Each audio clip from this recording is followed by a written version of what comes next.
welcome to the Tom Oliver Show. I'm Tom. We got some exciting stuff for you here today. We have some never seen before footage from both Samsung and Apple, so let's take a look.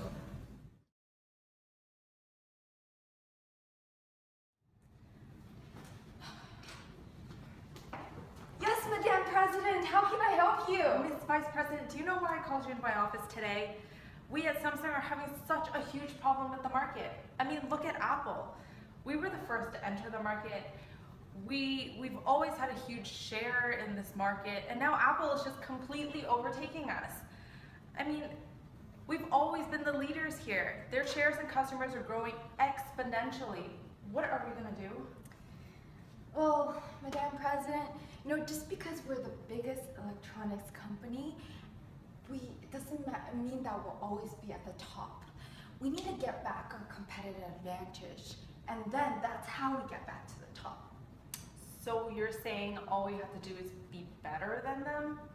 Well, I mean, that's kind of the problem here. I don't know how to do that. Well, you see, we do need to improve ourselves to be better than Apple, but it's so much more complicated than that. Competitive advantage isn't something that we can just gain overnight. There's a lot of systematic processes, analysis, customers, and companies that we need to look into as well. So you mean like lowering our prices? I mean, we already have lower prices. Our company is way bigger than Apple, so we can manufacture in much larger quantities and have lower prices that way. I mean, look at Apple products. They're in the thousands of dollars. I don't get it. People don't want to pay cheaper cheaper products these days? Well, your idea of competitive advantage seems to be based on price and differentiation advantages. You're looking at a price-based model, but you need to consider other aspects as well, like customer satisfaction, customer feedback, and that's how we can really target our customers and increase our competitive advantage that way. Well, I mean, we're always trying to be innovative. We even have a new cell phone coming out. But we should really be focusing on what customers want. What's the point of creating all these new technological advances if that's not what the customers actually want? And especially after that Note 7 situation, we don't really seem to have the best fan base. So what we really need to do is gain back the trust of our customers, and then we'll be able to do well again.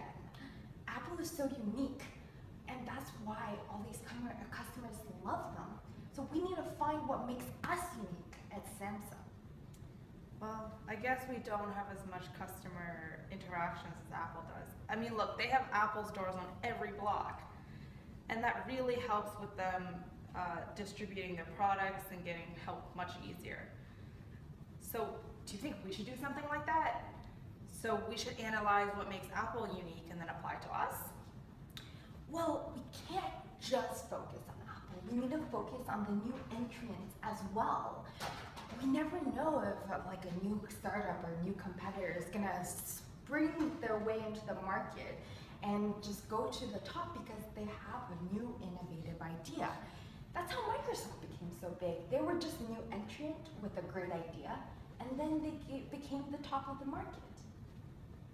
My God, you're just making me worried now. So there's so much stuff I have to take into account for competitive advantage. So you're saying I have to care about customer satisfaction, I have to look out for the big companies, I have to look out for these small startups now? How are we supposed to do this?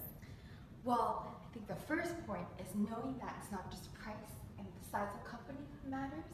And the good thing is, once we know to look for all these different things like customer satisfaction, feedback, and really target what our customers want, once we do this analysis, then we'll be able to find our way to the top again. Thank you so much, Miss Vice President. I'm so glad I called you, Minnie. That's what you hired me for, isn't it? You just need to give me some money, run some market analysis, and then we'll go back to the top again. Yeah.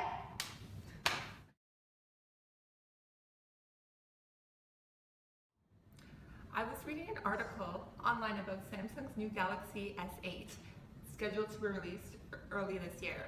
It is rumored to have better camera specs, 4K display, optical fingerprint sensors, and they're ditching the home button. maybe they'll be able to top us in sales. Well, those features might sound impressive, but we also have an incredible product ready for release this year. I know that our customers will be very delighted with the specs of the iPhone 8, and so we're still will be at a favorable position. But aren't you worried? Reviewers are predicting that they will offer all these added features at a lower cost to us. If this is true, then doesn't that give them a competitive advantage over us? Well, not necessarily. Just because they're selling at a product at a lower cost doesn't mean that because pretty much if you think about it, cost is not the only driver of sales and profitability. We have a very, very good understanding of our customers. They value a strong reputation for developing innovative and easy to use designs and solutions. They pretty much rely on us for their giving them this whole customer experience that, unlike other retailers that focus on the product and the technology, we focus on this whole customer experience. You're right. At Apple, we don't only sell the products and technology, we enable computing as an enjoyable lifestyle, and this cannot even be replicated by Samsung. Although they can attempt to grab customers with lower prices and improve specifications, they cannot replicate our Apple brand. We also use something that is worth mentioning. We also internally manufacture hardware design and optimize the software for that hardware, which provides a very unique integrated services like iTunes, iCloud, and reinforce the experience through our exclusive retails. This integration allows us to pretty much connect with the customers to anticipate exactly what they need. Right, and all of our in-house manufacturing and confidentiality make it very difficult for competitors to imitate our products until they're already being launched. But one of the greatest barriers to imitation of the Apple brand is our integration across all the Apple devices like iPod, iPad, iPhone. Not to mention that Samsung won't be able to compete with the fixed charge per song platform that we have with iTunes. Yeah, that's very true. And all of our integration across services and devices like the iPod, iPad, and iPhone make it a high switching cost for our customers, and that strengthens our customer loyalty. So it looks like we're the ones with the competitive advantage. Oh yeah. We have Apple and Samsung in the house, and they've been talking about some stuff together. They've been having some disagreements on what competitive advantage is, and so we're going to talk about that a bit tonight. There seems to be a lot of debate exactly what it is and how to apply such strategies in practice. In order to analyze competitive advantage effectively, you need to piece together information that is gathered not only from different organizational departments, but as well you need to consider different organizational levels. Therefore, one needs to collect information about customers and competitors and link it directly to areas such as research and development, manufacturing, and financial realities of the business. Companies tend to misuse Porter's distinction between cost-based and differentiation-based competitive advantage. Many executives tend to believe that you can only pick one or the other, but in reality you can actually combine both, a lot like what the Japanese auto industry did in order to penetrate the American market. It's also important to recognize that consumers make decisions about particular products within a price band. Saying that, meaning people who drink cola will tend to pay that extra 10% to get the Coca-Cola, but if Pepsi went on sale for 40% off, they'd be easy to jump over to the Pepsi train. Also within this, you have to consider that the lowest cost producer doesn't always have to charge the lowest price. Any prices that they make should be based on the market and the customer's perception of what that product is worth. Companies that have been able to clearly define competitive advantage have been successful, and examples of this are Apple and Coca-Cola. It's important to be aware that profit itself is not the only measurement of competitive advantage, as some companies may not be looking for profit in the short term in order to gain market share, and other companies may be only focused on profit because they're planning on exiting. This is again something we've seen with the Japanese auto industry in the last third of the 20th century, when they were putting out good cars on the market for a lot lower than what the market price should have been. Now we've identified some of the misconceptions of competitive advantages, and we've established that competitive advantage is good for business. What actually is it, and how can we apply it to our business? The definition suggested by Mr. Christensen, who is a consultant in strategy and general management, is competitive advantage is whatever value a business provides that motivates its customers or end users to purchase its product and services rather than those its competitors offer, and also to pose obstacles for other products to enter the market or imitate their product. Now for the last part of our show, we have some Harvard business students who are eager to give us their comments on today's segment. We're going to send it over to them now. So I agree with the segment that competitive advantage is not just about being better than others. One company can add a unique feature to its product, but if they don't find any added value of that feature to their company, then it won't give them any advantage. So I agree that competitive advantages doesn't have a correct formula for it, because there's so many different aspects to it. I also agree with the fact that competitive advantage's main focus is the customer.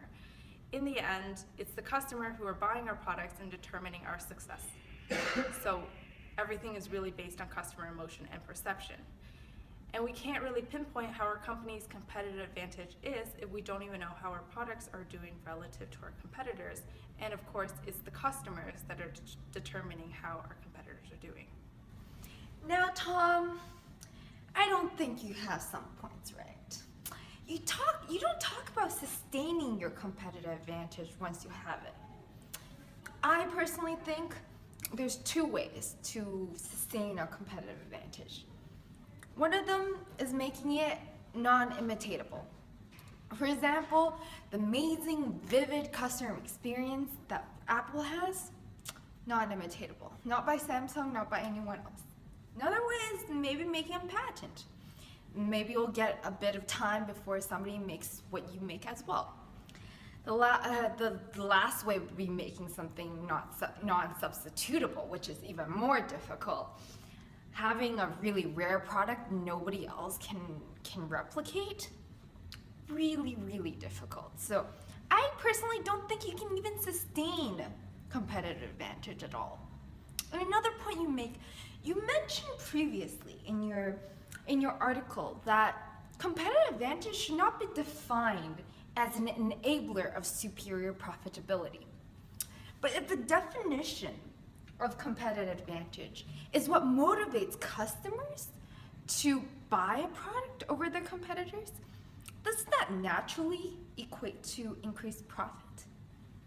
And if it's increased profit, then that makes it an indicator of actually having a competitive advantage. So that's where your definition has problems. Just my 2 cents. And now, a special message from PwC on the importance of customer experience as a competitive advantage. A rich aroma picks you up off your feet as you float inside Paulo's Roastery. His familiar hands and winning smile overcome your feeling of guilt for having been led astray in the first place. He silently mouths, "Usual?" Your eyes close gently. You nod twice. Welcome home. Everyone seems happy. It's not just the caffeine or the free muffins, or Paulo's smile, or the fact that they know what you're going to order before you do. It's all those things rolled into one experience. You jump on his free Wi-Fi and tweet your 1,400 followers. Mornings are rough unless you start at Paulo's Roastery. No sooner have you put your phone down than a trainee barista appears and says, "Thanks for the tweet. This one's on the house." She takes your loyalty card and stamps it. Twice. You are fast falling in love with Tuesdays, specifically Tuesdays at Paulo's. Full of warmth and coffee, you drive the last couple of blocks to work. You see a flyer for that awful breakfast chain and have a moment of clarity about Zoltaire the Almighty.